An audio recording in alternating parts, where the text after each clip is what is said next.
Europe Matin, Patrick Cohen. Merci de nous être fidèles. Voici le journal de Jean-Philippe Ballas. Bonjour Jean-Philippe. Bonjour Patrick, bonjour à tous.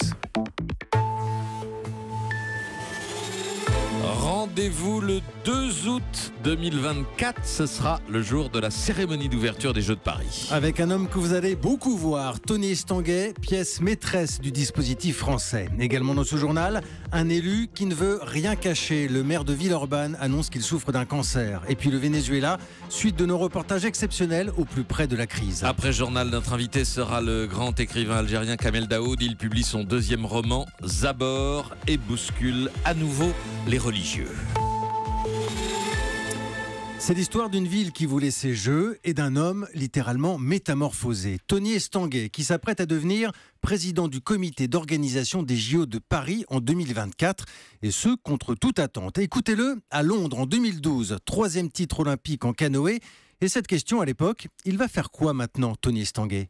Je sais pas. Franchement, là, j'ai qu'une envie, c'est de retrouver les miens, de partager ces moments-là avec eux, parce que c'est des moments qui sont rares. C'était donc en 2012 et maintenant le même Tony Estanguet, 5 ans plus tard, mais en version leader de la candidature française. C'était hier soir à Lima, au Pérou, et en anglais. Tous nous portons cette flamme dans notre cœur. Cette flamme qui a été ravivée par Pierre de Coubertin, c'est la force vive de notre mouvement. Monsieur le Président, c'est avec humilité, fierté, émotion et l'espoir de tout un pays que je vous soumets officiellement la candidature de Paris 2024. Merci beaucoup. Voilà, clairement, l'ancien athlète est devenu un brillant orateur. Il a troqué son canoë pour un costume cravate et ça lui va plutôt bien. Nous sommes en ligne avec Émilie Bonneau au Pérou. Émilie, vous avez vécu au plus près de la délégation française et de Tony Estanguet. On est impressionné par sa métamorphose. Oui, et cela impressionne tous ceux qui l'ont côtoyé au long de cette campagne, à commencer par son mentor, ancien patron de la Fédération internationale de rugby, Bernard Lapassé, s'est attaché jour après jour à coacher le sportif pour en faire un leader charismatique en public, doué en négociation. Je connais Tony depuis Pékin, quand il avait malheureusement échoué dans sa concours de médailles. Mais j'ai rencontré un garçon qui sait véritablement s'investir, donc ça a été rapidement construit. Je lui ai apporté ce que je savais que par expérience qu'il fallait faire ou pas faire. Savoir prendre un rendez-vous avec quelqu'un qui appelle depuis 3 jours et auquel on ne répond pas, ça ne peut pas se faire. C'est des façons d'aborder la relation à l'autre qui donnent la force au personnage. Et c'est vrai que Tony Estanguet apprend vite au point de séduire les grands patrons du CAC 40, comme la présidente de la Française des Jeux, Stéphane Palaise, partenaire de Paris 2024 depuis le début.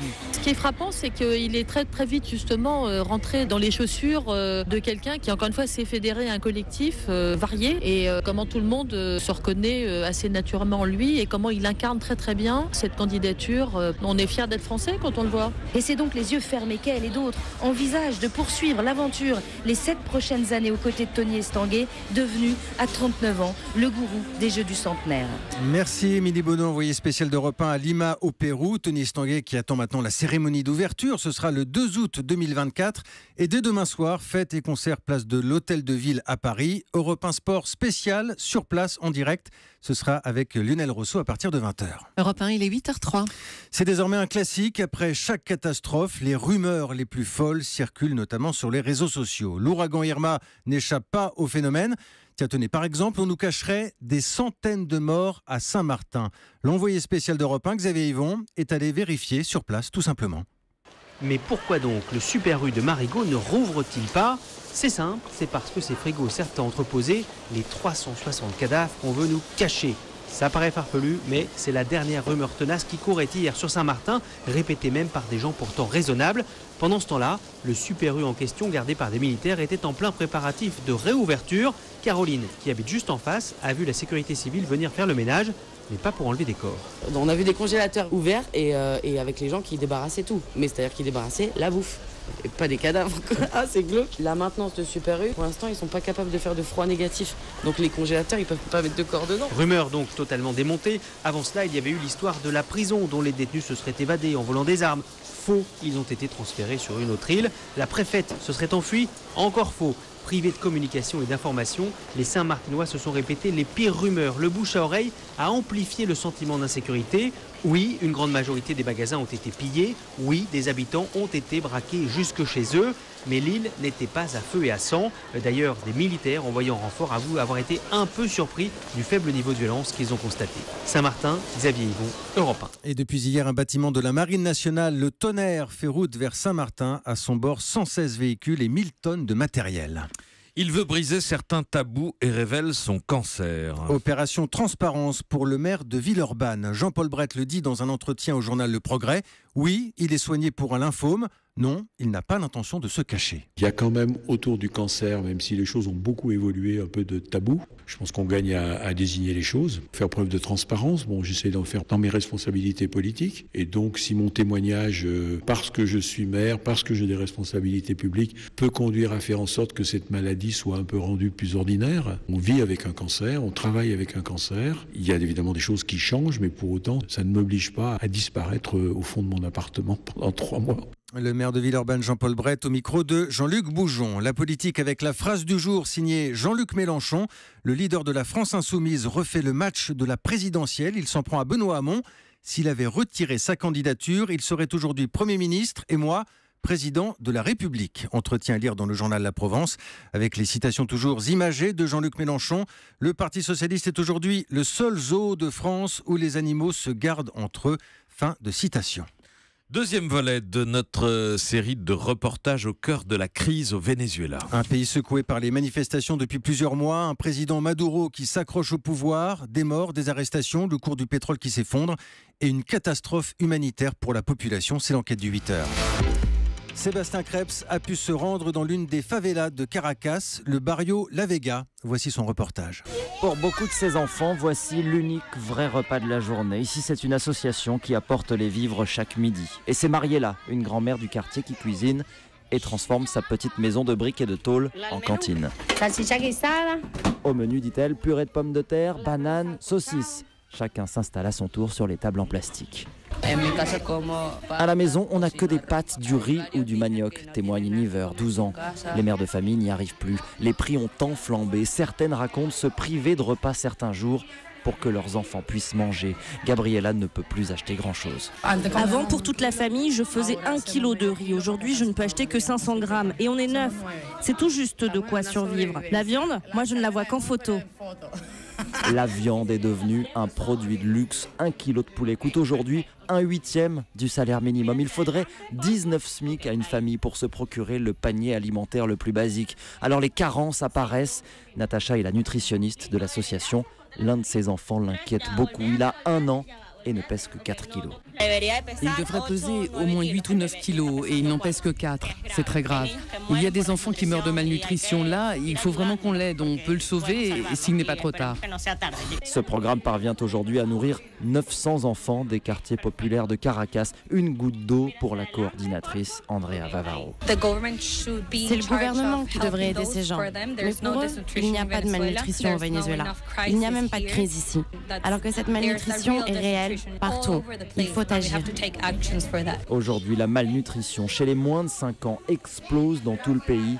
Elle dépasse désormais le seuil de crise. À Caracas, Sébastien Krebs, Europe 1. Et pendant ce temps, le pouvoir et l'opposition tentent de reprendre le dialogue. Des rencontres ont lieu en République dominicaine, sous l'égide notamment de l'ex-chef du gouvernement espagnol, José Luis Zapatero.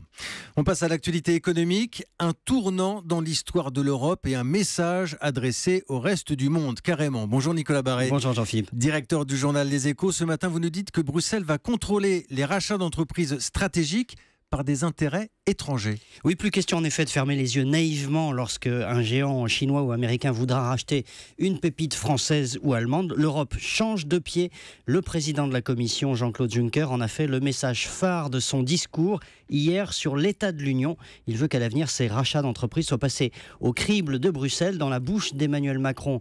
L'Europe qui protège était un slogan. Juncker veut en faire une arme. Alors clairement, ça veut dire qu'on peut bloquer des rachats d'entreprises si, par exemple, moi je ne suis pas européen ? Alors, Bruxelles s'arrête juste au seuil du blocage, mais Juncker veut quand même que l'Europe se donne les moyens d'agir quand une entreprise étrangère voudra racheter ses actifs stratégiques, par exemple une société d'aéroport, une entreprise du secteur de la défense, de l'eau, de l'énergie, etc. Ce qu'il propose, c'est que dans ce cas-là, il y ait un examen extrêmement détaillé par Bruxelles, suivi d'un débat public, et ce qui forcément rendra ces acquisitions beaucoup plus compliquées. Reste à traduire tout cela en texte. La France, l'Allemagne, l'Italie sont pour. Ce qui se joue, c'est tout simplement la construction d'une Europe moins naïve. L'éclairage de Nicolas Barré, le directeur du journal Les Échos.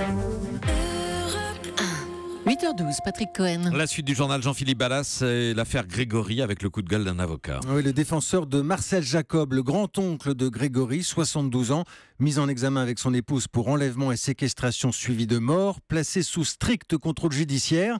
Mais 3 mois plus tard, toujours rien, affirme l'avocat, qui s'inquiète aujourd'hui pour son client, Arthur Nbaché. Il est au bord du gouffre. Marcel Jacob va très mal, nous dit son avocat Stéphane Jurana, qui provoque la juge d'instruction, la défie, veut la faire réagir en disant « Il y a déjà eu cet été le suicide du juge Lambert. Si la justice veut un nouveau drame, qu'elle continue comme ça. 3 mois, dit-il, et rien, pas un seul contact entre les enquêteurs et le grand-oncle du petit Grégory. » La justice se réveille 33 ans après sur la base de rien.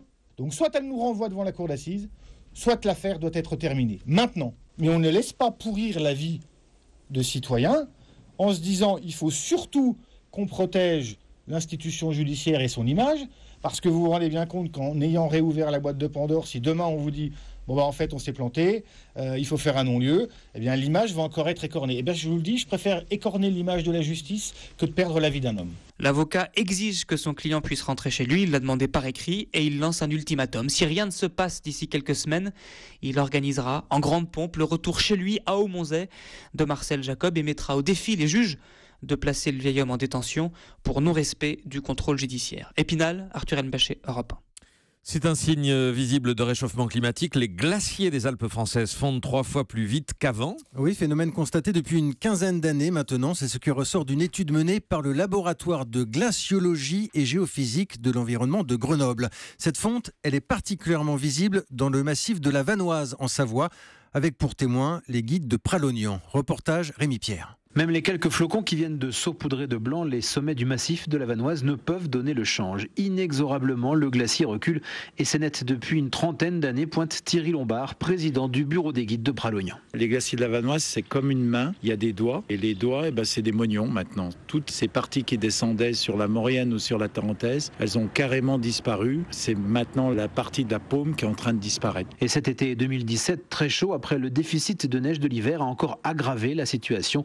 C'est ce que Thierry et Serge Charrière, un autre guide, ont constaté lors de leur sortie. Le 15 juillet, les glaciers étaient déjà dans l'état qu'ils étaient au 15 août de l'année précédente. Ils ont commencé à fondre un mois plus tôt que l'année dernière. À 8h, 9h du matin, déjà, ça coule déjà. Ça crée déjà des sillons sous le glacier. Vous me disiez que ça pouvait perdre 6-8 cm par jour ? C'est ce que je pense visuellement, mais c'est une impression parce que des fois on marche dans la meringue, puis d'un seul coup, c'est de l'eau et automatiquement on a la sensation qu'on a perdu toute cette épaisseur. Et les deux hommes guident depuis plus de 30 ans évoquent aussi ce rocher, enfoui sous un glacier il y a une vingtaine d'années. Il dépasse aujourd'hui la surface de la glace d'une quinzaine de mètres. À Pralognan, Rémi Pierre, Europe 1. Et puis du football, le point du match nul pour Monaco hier soir en Ligue des Champions, 1-1 contre les Allemands de Leipzig. Merci, c'était le journal de Jean-Philippe Ballas. Europe 1.